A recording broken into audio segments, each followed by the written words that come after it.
Even those who are actually apathetic or giving up on the democratic process, we talk to them. And that is the task of the ANC volunteer. So today I'm the chief volunteer. I'm coming after Loiso here. So, and the councillor. So we are here. ANC Secretary General Fikile Mbalula is on the ground in Ward 5, Orange Farm, as the final leg of the voter registration weekend campaign gets underway. Mbalula's visit comes as political parties and leaders work to encourage eligible voters to register and make sure their details are ready ahead of upcoming elections. In Orange Farm, the focus is on reaching communities directly and reminding residents about the importance of participating in the democratic process. The voter registration weekend provides an opportunity for citizens who are eligible but not yet registered to take action. Those who have moved or need to update their details can also use the registration period to ensure their information is correct. Mbalula's presence in Ward 5 highlights the ANC's efforts to mobilize support and increase voter participation in the Greater Johannesburg region. Even those who are actually apathetic or giving up on the democratic process, we talk to them. And that is the task of the ANC volunteer. So today I'm the chief volunteer. I'm coming after Loiso here. So, and the councillor. So we are here, we are leading, we're on the ground, we talk to people, and therefore it's not a given. Others are very, very, very much not nice. So the question is, you know, like any other relationship, we're building a contract between us and the people, and it's called a social contract. So what I get, you get, and the vice versa. And so we have to keep nourishing that relationship.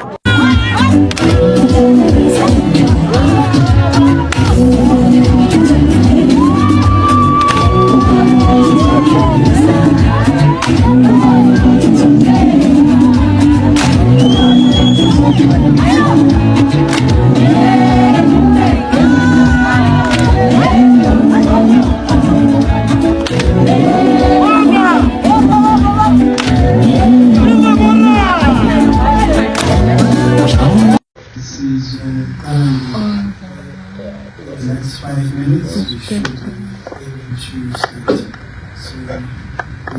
EFF leader Malema has again spoken out against the March and March movement amid concerns over its treatment of African migrants.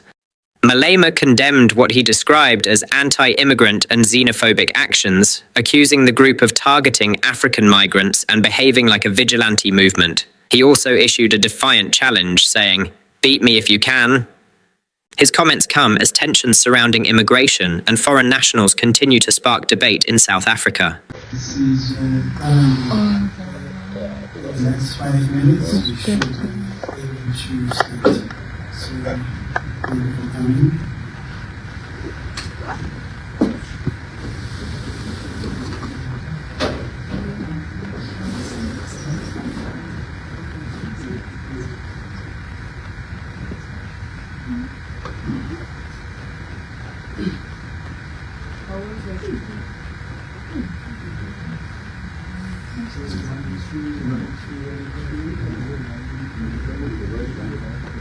Hello.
Ladies and gentlemen, good evening. My name is Samuel Dube. I'm the national spokesperson of March and March movement. I will be the program director for this media briefing. March and March has convened this media briefing to just reflect on the past and update you on the present and chart a way forward to the future. So our program is very easy. It's as per invite. It is developments in the country post 30 June 2026. Then 2, it will be the launch and announcement of the roadmap ahead. Then we'll give you a Q&A session after the launch. Then it will go to a closure. So that is the format in which we're going to move. Let me first welcome the members of the media who are present here and thank you for coming. We also want to greet the viewers at home, our members and the people of South Africa who are rallying behind the banner of March and March. So we want to really appreciate you.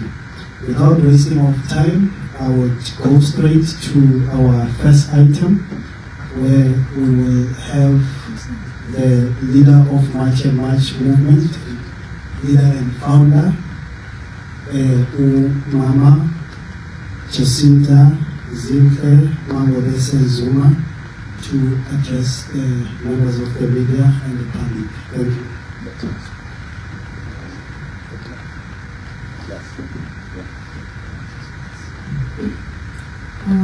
Good evening, members of the media. This is our first press briefing since the June 30th, and we thought it would be very important to have this press briefing because it's already been over a month. So today marks 34 days after the entire South Africa, particularly those who love their country, took to the streets. We had over 300 marches across the country, which resulted in over 200,000 South Africans taken to the streets on the same day. And we must categorically state that South Africans are not violent. South Africans are not xenophobic, and their cry is that of the soul of South Africa, and it must be protected. These protests were free from any violence. This was not occasioned by the wasteful expenditure and the dramatization of the people's pain by their very own government.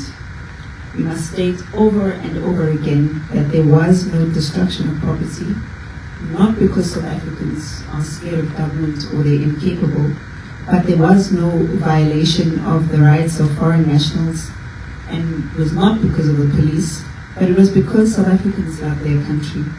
They respect its laws, and we subscribe to the spirit of Ubuntu, and all that we want is the enforcement of the country's laws. Our communities and 27 anti-illegal immigration civic organizations are the ones that worked tirelessly in a quest to root out the lawlessness and the effects of illegal immigration that had almost become a permanent mark in our country. Over 100,000 illegal immigrants have left our communities, and eventually they were repatriated back to their own countries. Many of these fellow brothers and sisters lived under inhumane conditions. They lived in informal settlements, and in these places, many of them contributed to the skyrocketing crime, while others were being used as modern-day slaves by those who own the means of production, which is a cruel system, and we are prepared to fight for and die for if needs be. So while we is only the beginning, we note with appreciation some of the positive outcomes from what some label as xenophobia. And we state that it's a clear immigration crisis, and it's from our porous borders. Many children of illegal immigrants have left the country with their parents, paving a way for South African children to access basic education. At the end of last year, we were flooded with cries from concerned parents whose children had no place in school, leading us to demonstrate outside Addington Primary School. Thousands of immigrants who abused our healthcare facilities have also left the country, saving government millions in expenditure for medications, surgeries, clinics, and hospital admissions, and therefore many South African lives have been saved. Many South Africans, for the first time in a long time, actually managed to get access to healthcare that they deserve, therefore allowing our healthcare workers to work under a far more conducive environment that affords them an opportunity to give attention to South African patients. We've also seen a significant reduction in crime, particularly in areas such as the Durban Central District, because they've issued out the statistics already, where it was stated that the crime has reduced by over 28%, a confirmation that irregular migration has a serious impact on crime. These results come from the cleanups that we also have had in the Durban CBD, which have contributed immensely to more police visibility, less illegal businesses operating, and the safer and cleaner spaces. This period has also been a period of resistance and fight back by direct beneficiaries of crime. We have seen the Somalis, the Pakistanis, Ethiopians, Nigerians, which is some of the countries who have given our communities a very difficult time, and they're refusing to leave. While many continue to conduct illegal activities, disguising them as businesses, they have now taken it a step further and decided to pay our South Africans, the protection fee mafias, businesses, to kill fellow South Africans who are fighting for the liberation of this country from illegal immigration and from the bondages of crime that have killed our brothers Andile Vuyelwa Somkati and Tato Tsengama Murisangwe. And now they've added to their list of lives taken Douglas Mfene Tusim. May their souls rest in peace. Today we'd like to say to their families, their deaths have not been in vain, their spirits will speak, their children will not suffer while we keep quiet and fold our arms. We have nothing to lose anymore, because losing our country is definitely not an option. Today we stand in so much pain, so many unanswered questions, and with renewed vigor, and understanding that our problems are far from being over. Therefore, we have no choice, but we must continue the fight. Over the past 3 months, our leaders have been killed, beaten up, foreign nationals have continued to rape and kill women, children have continued to die from eating food from their scholarships. And today, while we join hands in prayer, we'd like to also pray for our sister Mumtanda Zombele, the sister of Pastor Mjosti, who's currently fighting for her life in hospital, having been stabbed over 40 times by Fulgens Mwane, a soldier who left his country and who walked into our borders to start a new life of pretending to be a pastor while being a well-trained militant in Congo. Only God knows how many more crimes he's committed and how exactly was he getting by in this country, as many of them do. Yet we have seen absolutely no empathy from the Minister of Police for all of these crimes. While we work hard to convince society to remain calm, we also keep being provoked by politicians, provoked by unscrupulous business people, as well as NPOs and NGOs. We have seen skyrocketing useless press briefings aimed at launching an onslaught against the movement and giving us a new label every day. A very myopic tendency we have ignored for far too long, and today we will respond to it. Mr. Mbalula, through the figment of his imagination, has come out guns blazing, suggesting that we are a political project yet to be properly unveiled. And on some days he claims we are a project of the IFP, some days of the MK, some days of Israel, depending on what mood he's in or what substance. Not one of the bosses' press briefings seeks to acknowledge the damage and pain that they've caused to the many families from their negligence of our borders. How many more families have been destroyed because of the drugs and corrupt activities, as we have heard at the Matanga Commission? When does he apologize to the parents whose children have died because of scholarship killings or the scholarship mafias? Or are those families also political parties or political projects? In his last episode of his live recorded broadcast in the media, Mr. Mbalula illogically stated that the movement was not happy that other members had met with the president. Yet we had already addressed this issue in our statement, where we stated that everyone has a right to meet with anyone, including the president. Our focus has always been in protection of the citizens of this country and not on getting photo ops. In his vent, he made noise about their leaders being booed at our marches, and he said nothing about the reasons why their members of the public decided to boo them. Surely this should have been an opportunity for him to reflect on why people were booing certain leaders while celebrating others. That is not boos that are funded, but they are an expression of deep pain and dissatisfaction. So rather than looking for excuses or someone to blame, maybe it's an opportunity for him to do some self-introspection. South Africans have been crying out for help, longing for a minister who cares about the people of this country. A minister who understands that our people continue to be ravaged by drugs and crimes committed by foreign nationals.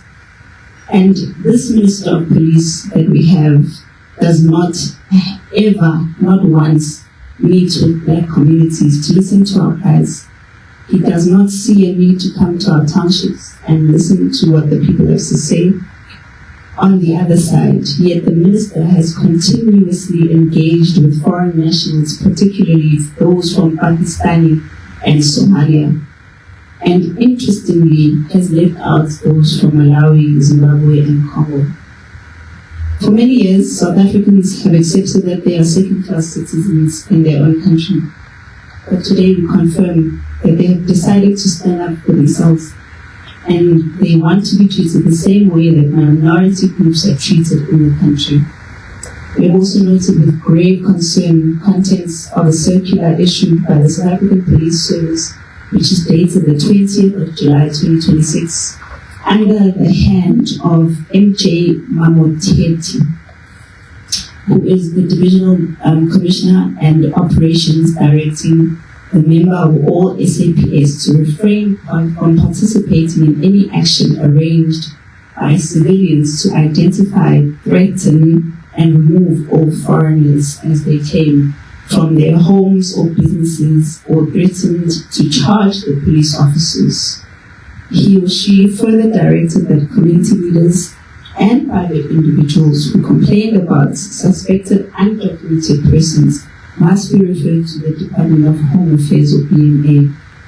It is our respectful view that this seeks to diminish and or undermine that being in the country without proper documents and or illegally is a crime, and therefore this circular invites the police not to act even when crime is committed right in front of them. And at first, the same police said that citizens are not allowed to do anything that has to do with foreign nationals. Now they're saying that the police also don't have to do anything that has to do with undocumented foreign nationals. So who exactly is supposed to do something? It has become clear that our police have been underfunded. The police do not have enough vans, they do not have enough holding cells, nor do they have enough guns, do they have enough food, do they have enough staff, and even enough food to feed the illegal immigrants when they are apprehended. These challenges make it difficult for the hard men and women working in blue who are actually doing their job to protect South African citizens. And as a result, many illegal immigrants who commit crime in our society or are found to be illegal in the country are released back to the unsuspecting public and continue to suffer at the hand of these criminals. So we call upon government to take a bold decision and increase the budget which is allocated to the police. We call upon government to ensure that there is an urgent realignment between the police, Home Affairs and BMA in order to address the current challenges. And if it requires for the amendment of laws, then it needs to be done so urgently. So while we talk about the amendment of our laws, we call upon government to either put up a proper border wall or properly fence our border as a matter of urgency. It's not just about illegal people coming into the country, but also the illegal goods who possess far more danger to our lives than we can ever imagine. Otherwise, we will remain in the streets until we no longer feel unsafe in our own country.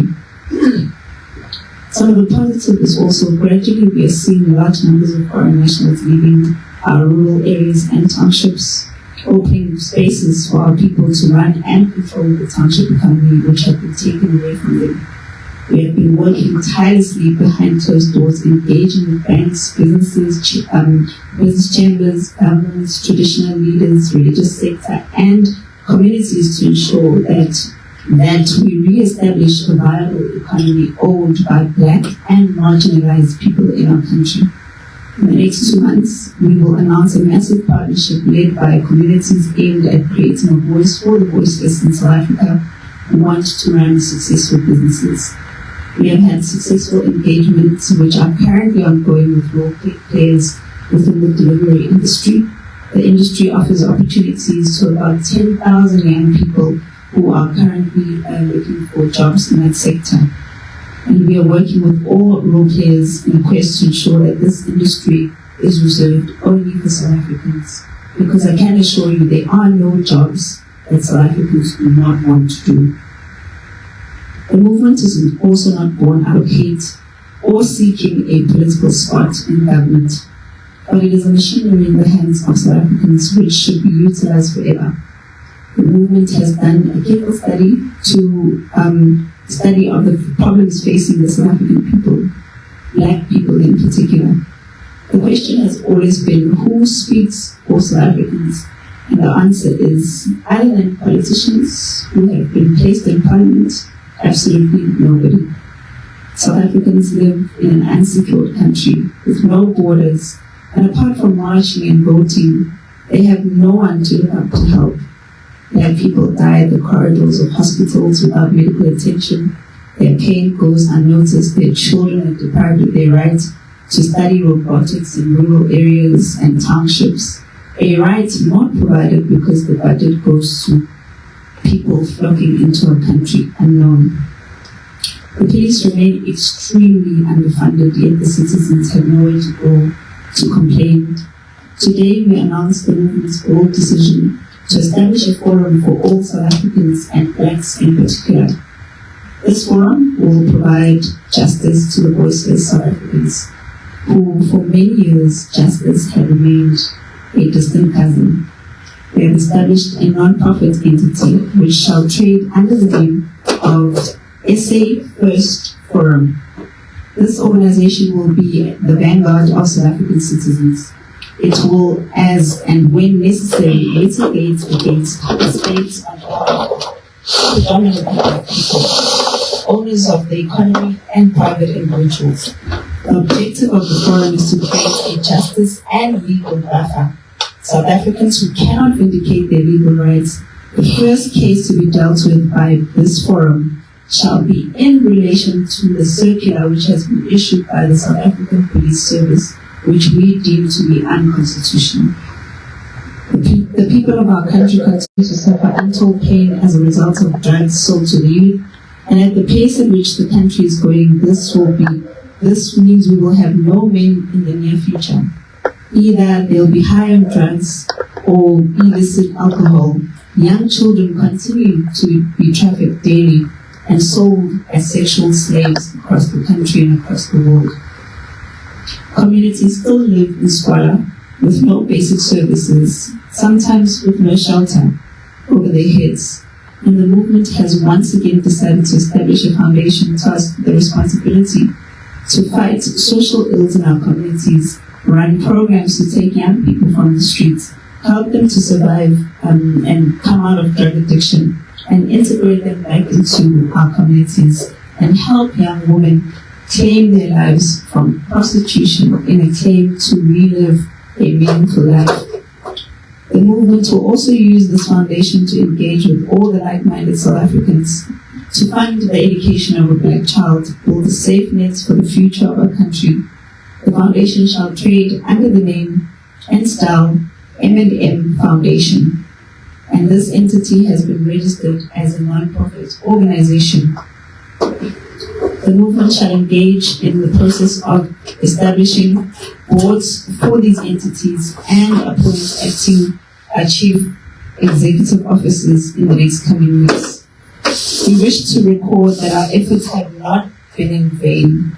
The submission by the good South Africans are slowly yielding positive results, with the white paper already moving in Parliament, and this will pave the way for the introduction of the first safe country principle, which to our joy and excitement means that there will be no Ethiopians, Somalians, Nigerians, Pakistanis, Bangladeshis running to South Africa claiming they're running away from persecution and they are refugees.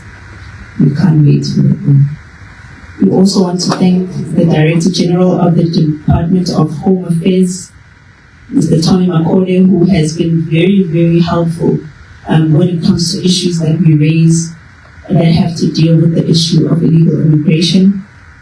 And not only him, but his team for working tirelessly to save South Africans from vultures and the little resources that they have, because we know as well the Department of Home Affairs is highly underfunded, much like everything else in this country, which makes you wonder, where does the money in this country actually go to? And we also want to thank Mr. Mbalula, the Deputy Minister of Home Affairs, for standing with the people during this time. We've seen him on the ground, we've seen him going out and making sure that there's operations in different places. And this is the kind of leadership that we deserve. And the less we say about the Minister of Home Affairs, who never makes an appearance anyway, the better. I'm safe to conclude that the Minister does not associate himself with the people of the country or their problems, a reality that we must never forget. We want to thank South Africans for their resilience, commitment, and dedication. This war we must fight united, even during the most difficult of times. We must mobilize each and every South African to take to the streets until our demands are met.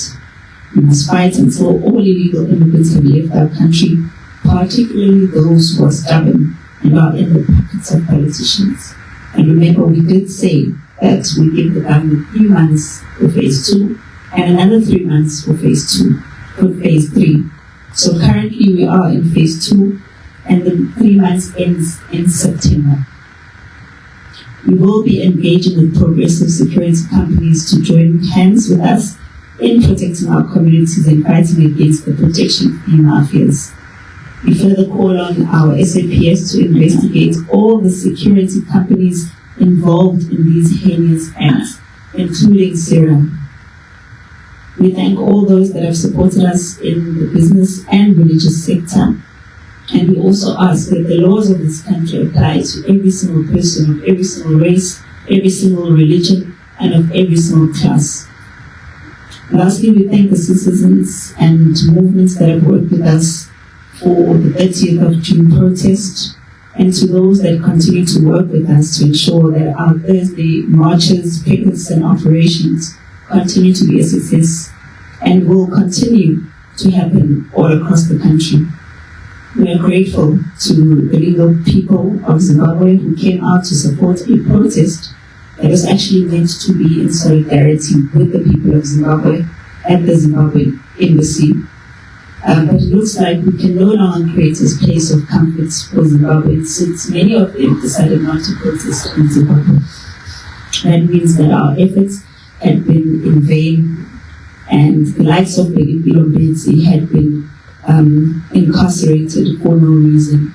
We call on the Zimbabwean government to be responsible and take care of its own people so that they no longer have to rush to South Africa for better opportunities, all because of fear of their own governments. And once again, we call for the Zimbabwean government to free Mbalula.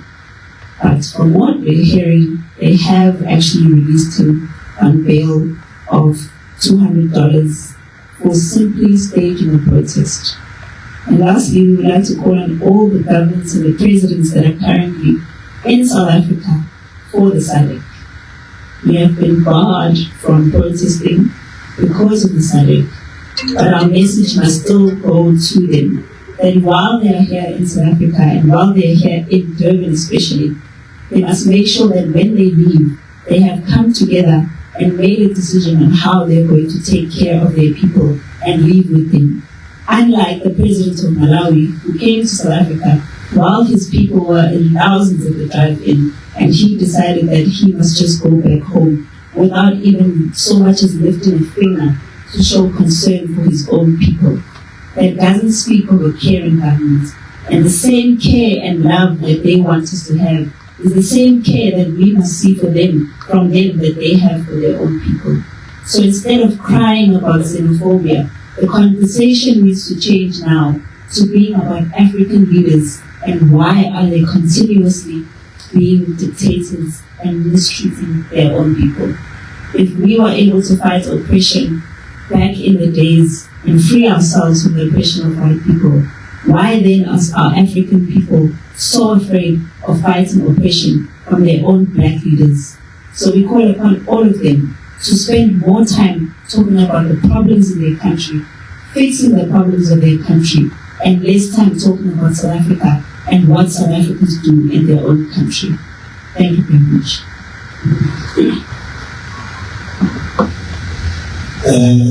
Thank you to our leader, our Winnie Madikizela Mandela of our time, our Lillian Boy in the Women's Fund.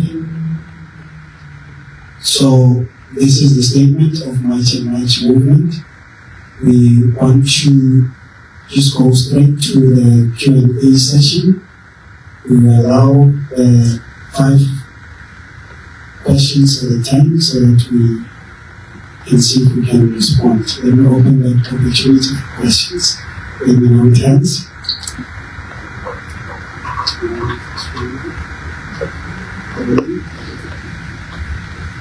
Okay, we've got 3 hands for now. SABC, we can start. Thank you, Jacinta. My question to you is, there has been a call for the movement to become a political party, and although you have said numerous times that you want to focus on growing the party, do you foresee in the near future that could be a possibility? And my second question to you is, SADC is taking place in the next couple of days. We see heads of states ascending onto KwaZulu-Natal. We did touch on the fact that you've been barred from the premises. Will there be silent protests happening? Will there be demonstrations during that time when we will be seeing heads of states in the country? Thank you. Good evening, everyone. My name is Terry Soko from Eyewitness News. I just want to ask about those 2 things that you mentioned at the start of your speech. You said that during the June 30 marches, there was no destruction of property and there was no harassment of foreign nationals. I just want to ask, I mean, obviously you've seen the looting that took place in Greenwich and US and all these other areas. Do you, and also speaking about the harassment of foreign nationals, also saw that there was a lot of foreign nationals who were taken away from their homes and made to sleep on the streets on during the 10 days that followed.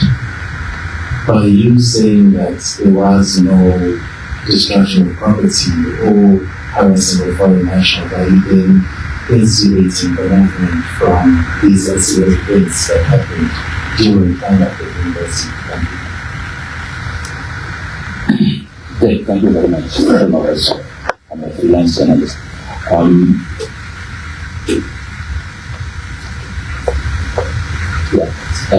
There are two questions. The first one, it relates to visual teaching. I understand that you're investigating him in the claim that the claims rather that was right during the meeting with President Cyril Ramaphosa. Can you make the findings of that investigation public, please? Because we really like to know what is going to happen. And the last question, it's about the two forums, the forum and the foundation. Is it safe to say that you'll be operating along the lines of what we have seen with AfriForum? I'm sure you know AfriForum, they really straight and they also have their own foundation that they are dealing with. Academic matters of the African community, unlike us, we only come together when family service for like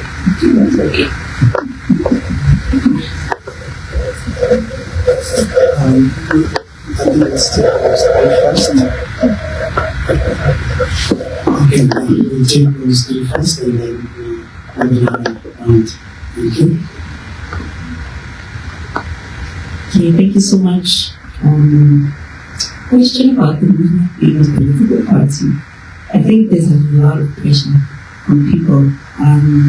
Because I think IEC issued a statement saying that people no longer believe in democracy, which is something we've also seen on the ground, because people have lost faith in political parties. But somehow people still feel bound to political parties. So they believe that if much and much becomes a political party, then they will be better represented. Personally, I don't feel that way. I don't feel like we'll do them much justice if we become a political party. I feel like they have a better chance of us listening to them if we're apolitical, because we can listen to anyone from any political party with any concerns. And on top of that, currently we do feel like the system is not conducive for people who think like this. I feel like the system is designed to get people to be stuck in the system. There are a few political parties out there who are actually looking out for the interests of the people. But if we're sitting here, all of us, how many political leaders do you look, or when you think of, you say, this one when he wakes up in the morning, or when she wakes up in the morning, the first thing she thinks about is how she's going to change people's lives.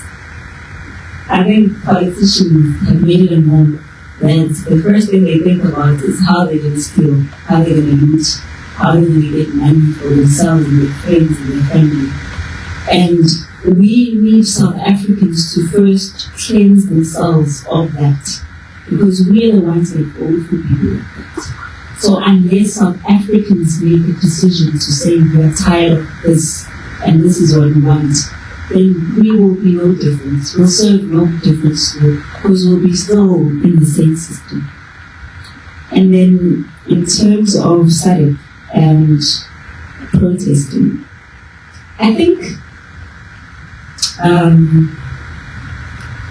South Africa right now is being labeled as xenophobic all over the African continent and the world, And it's very frustrating that African leaders spend so much money to come to conferences like this, and they sit together and they make themselves feel good about each other and push their egos. So for us, SADC should achieve what it's meant to achieve for the people.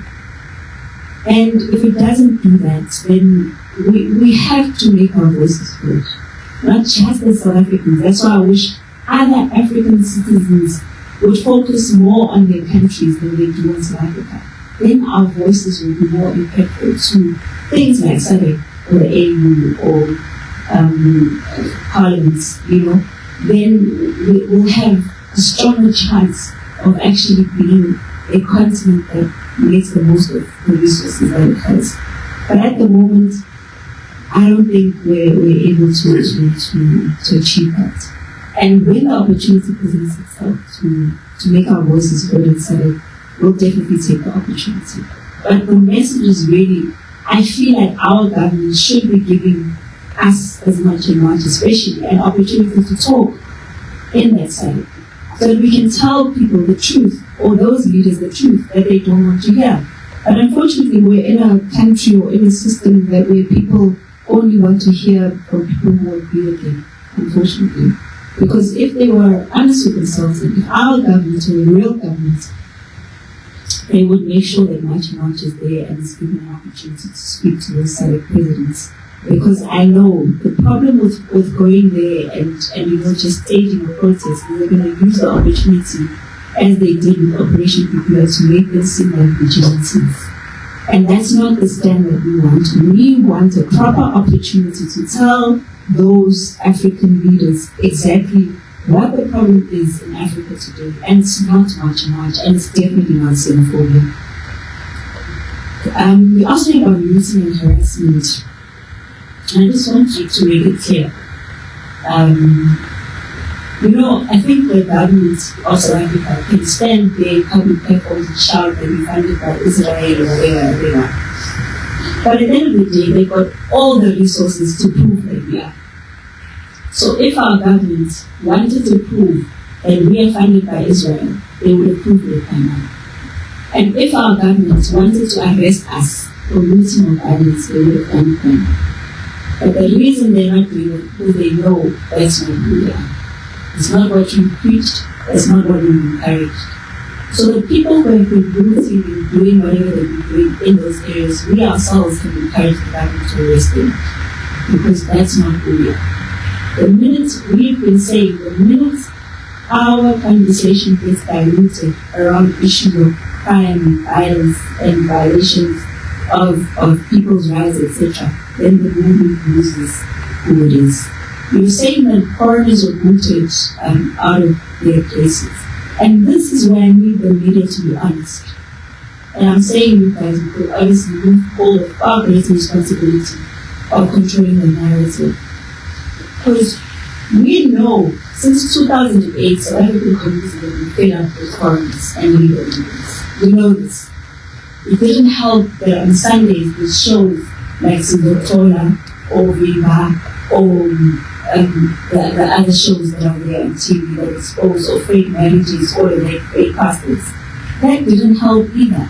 It made communities even angrier around the issue of illegal immigrants, because we have to sit back and watch people destroy our country and not do anything. So this is why communities, some of them, have decided to act the way that they did. But again, the responsibility lies with the government, because crime is a big thing in the country. You can't run away from that. There's crime everywhere. You can come out here and a criminal will come out and rob you. You can't say it's Martin's fault that you are coming out of the press briefing and the criminal robbed you. No, a criminal robbed you because the country is full of criminals. So we're not going to take responsibility for the issue of crime. Crime that we've never committed or encouraged. Ours has always been, people must come to the country living in the same laws that you expect us to respect, is the same laws that foreigners and illegal immigrants must respect. But there's a lot of provocation going on right now. Because if communities, for example, say that they don't want Abdul's tuck shop anymore, and Abdul's tuck shop is selling rotten food as has been proven, and our children are the ones that are dying, you can't blame the communities for saying Abdul leave if Abdul says I don't want to leave, and they take the food out and to leave it outside for Abdul to pack it and go.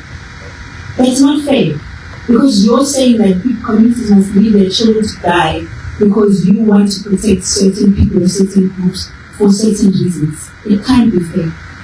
The government has itself proved that this food in tuck shops is not good, and children have died from that food. And every South African should have a right to say we don't want this food in our tuck shops, in our communities.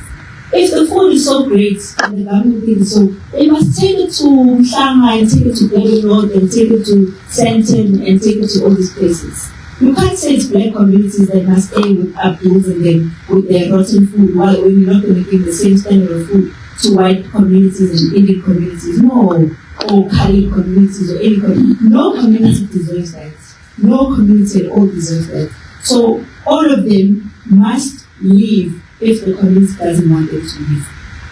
And then look at those partnership mafias as well. That's why we see people losing their lives. Because those same criminals are criminals.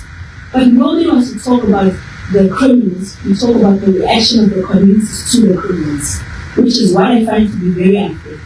Talk about the partnership mafias, the Somalis and the Ethiopians and the Pakistanis and the Bangladeshis who are killing people because they want to protect this economy that they contribute nothing to. Because they go there, they get goods inside our borders, our porous borders, they come in with their rotten expired goods, or they buy them from these other shops, or they even make these rotten goods, and we are the ones that have to eat them. And when we say no, we don't want to eat them, we're told we're vigilantes. No, the vigilantes starts from whoever comes from their country, claiming to be a refugee and wanting to run a small shop here and trafficking people. All of those things are things that are happening in our everyday lives.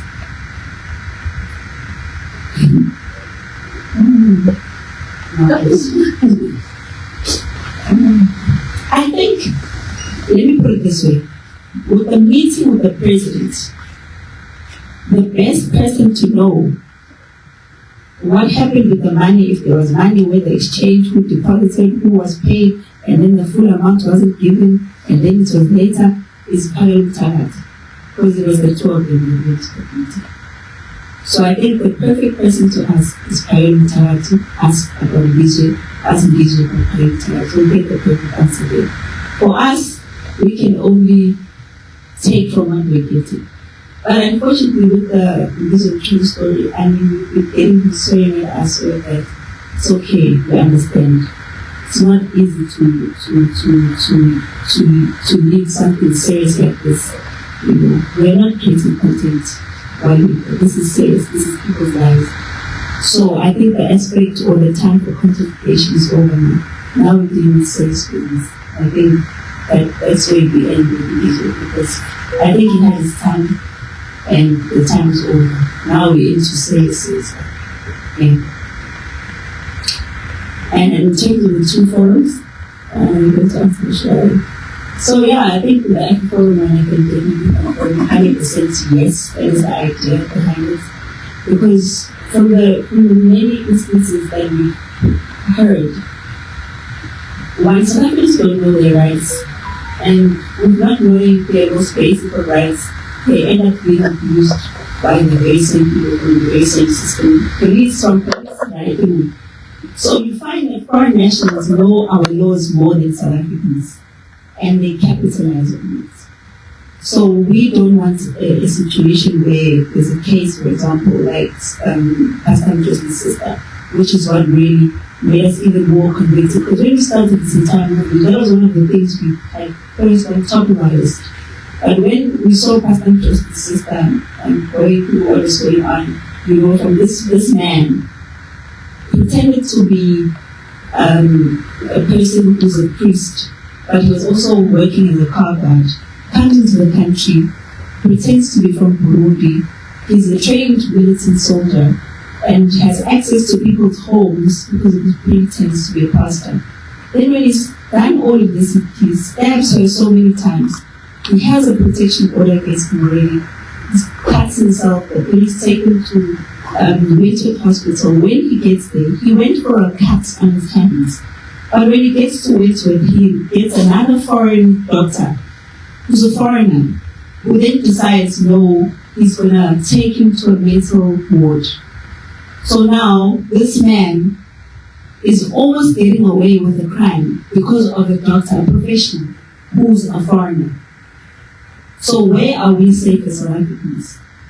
If we're not safe in our hospitals, in our homes, in our schools, we're not safe anymore. So this is one of the biggest motivations for us to make sure that we stand up for it. And really, for forum like ours, like we really do need to have a non-profit organization, because it feeds to each other. You know, a forum does not have money falling from the sky. You know, to litigate is very expensive. You know, getting a lawyer for these cases is very expensive. So we're hoping that we're going to be able to create a model where South Africans are able to create something like an Afro-Forum, where eventually we get to build our own schools, we get to do our own proudly South African things. And that's why we call our forum SA First, because it's South Africa's first forum. We come first in our country. And that's what it's all about. We're not negotiating anymore about who we are in our country. We've done that for many, many years, and right now it's time for it to end.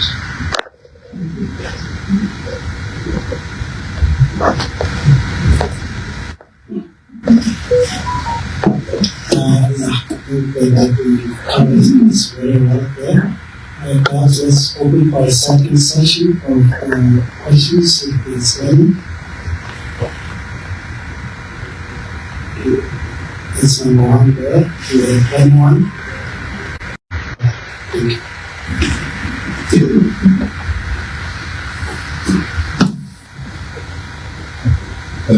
My name is Alex Apple. Yes, I mentioned that I can do that. Somalian, Pakistanis, and some of the people that what problems they have to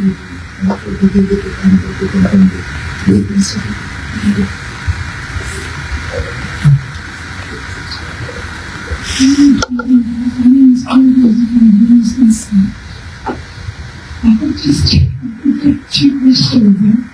The first question is that we see a lot of nationals moving there towards the dating and transfer.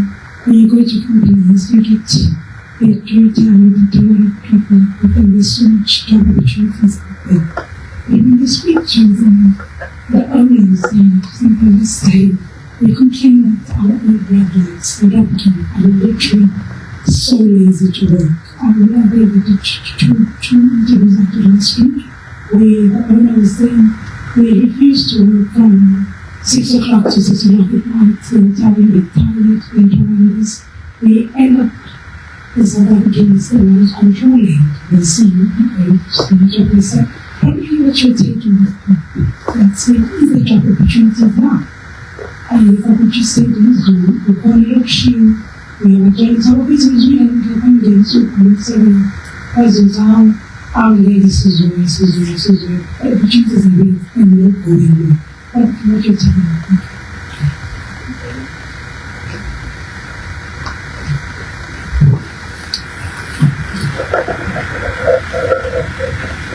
Okay, thank you for those questions. Perhaps there's also a question on the foundation. Please touch on it. Thank you. Thank you. The foundation that we are establishing is South Africans, because what you mentioned is South Africans. It's going to serve the people of South Africa, those that are victims of crime that is committed by immigrants towards them, as well as the South Africans that are suffering because of the after effects of illegal immigration in South Africa. Thank you so much. You said something about those that are refusing to leave. What is it that we're going to do? Look, like I said, this forum is all about that, litigating. The government cannot keep illegal immigrants in the country where people and communities never want them. And what I always say is that in communities, when people say we don't want these illegal immigrants anymore, there's nothing, there's no government entity, there's no NPO that can force them back into the community. They must try. You see, the reason why when they force them out of the community, they go and be displaced, and then they completely change the narrative And it's no longer about illegal immigrants. Oh my God, look how many illegal immigrants we have in the country. It becomes, oh my gosh, it's a humanitarian crisis, right? They no longer address the issues, like I say, of where were these people living. I think these are the important questions we must know. Where were all those people who were there at the driving who are now in Musina, and some are even in Krugersdorp? Where were they living? What jobs were they doing? Because I've seen many of your interviews where you're asking them, what were you doing? No, things were bad. There were no longer any jobs in the country. So how were these people surviving? If you ask yourself, these are questions the government is refusing to put on paper so that they can convert them into statistics. Because they love statistics. I mean, anything you say, they say there's no statistics. But they're not gathering the statistics. So how are you going to have them? And then when you ask these people, your children, all these children now in schools that have opened, how will the children be going to school if we have no money? Obviously, we will pay for them, right? So we pay for them to stay in the country illegally. They're probably living off crime, some of them. They're here with their children who also need to live off our tax. They're living in informal settlements. They're living in these hijacked buildings. And on top of that, when they do that, now we also have to sacrifice our hospitals. There's no beds in hospitals. So all of these are problems that we've been complaining about. But instead of coming back and saying, no, you guys were correct, we see that these are some of the problems that were there. Can we hear what the communities were going through and how we can do? No. They're diverting the attention back again to the foreigners leaving the country. To say, oh my God, they are so poor, their children are on their backs. Oh, no South African, it must be blamed for a foreign national who's at the drive-thru or who's displaced. It's not our fault. We didn't invite anyone into the country legally. We were not the ones who were giving them jobs. We were not the ones who were there telling them that we are NPOs and NGOs representing them. So anyone who was aiding and abetting illegal immigrants needs to be the one that accounts for that. You can't turn around and make it our fault. You know, I got a call earlier today from one of the I call it organizations that are taking care of foreign nationals there at Musina. And they were saying that they need us to help them to take care of the people because there's so many of them. They have to give them 3 meals a day. There's so many of them. They're saying there was 1,000 more that came today, I think. So I'm saying that if those people can come to us, the same people they claim are xenophobic, for help, and the NPOs and NGOs that have actual money that they've been given to help these people, and they're saying they're not helping them at all, they're not forthcoming, then how are they the ones that care more about these people than we do? Because if we have money, you've been given money, we don't have money to take care of them. We just want South Africa to function for South Africans. But they can come to us and ask us for help because they know we don't hate anyone. We just want the right thing to be done. And they're saying those NPO and NGOs are nowhere to be found. But guess what? They are planning a march against xenophobia. The issue is not xenophobia. And they are using it as a distraction from the actual crisis, which is an immigration crisis. Because you can't have so many people staying outside and they don't have food and they don't have... Where is the money that the NPOs are getting to take care of these people? I still ask, where is it going? Who's using it in those NPOs? What are they spending it on if the people can be displaced and they don't offer them food? That is one of the major concerns that we'll continue to raise. And for those that are refusing to leave, I'm telling you now, they're going to leave, unfortunately. South Africans have fought for this country, they died for this country in numbers. We fought apartheid, we fought oppression. We're not going to be oppressed by foreigners in our country and just let it slide. That's why we continuously are respecting the law. And we know that we will push the government to do something about these people. Whether they like it or not, they will do something about these people. But if they don't do anything about these people, communities will continue to reject them. And if they don't have communities to stay in, where are they going to stay? Where? Because the most important thing is if they have jobs, they'll stay. If they have communities to stay in, they'll stay. If they have none of the two, where are they going to stay? And then South Africans are lazy to work. Look, I think we must admit one of the beneficiaries of illegal immigration are capitalists. We always say this is the black market, it's the capitalists, it's the NGOs and NPOs. Those are the beneficiaries of illegal immigration. Now the capitalist always wants a way of making more money, even if it means treating people as slaves.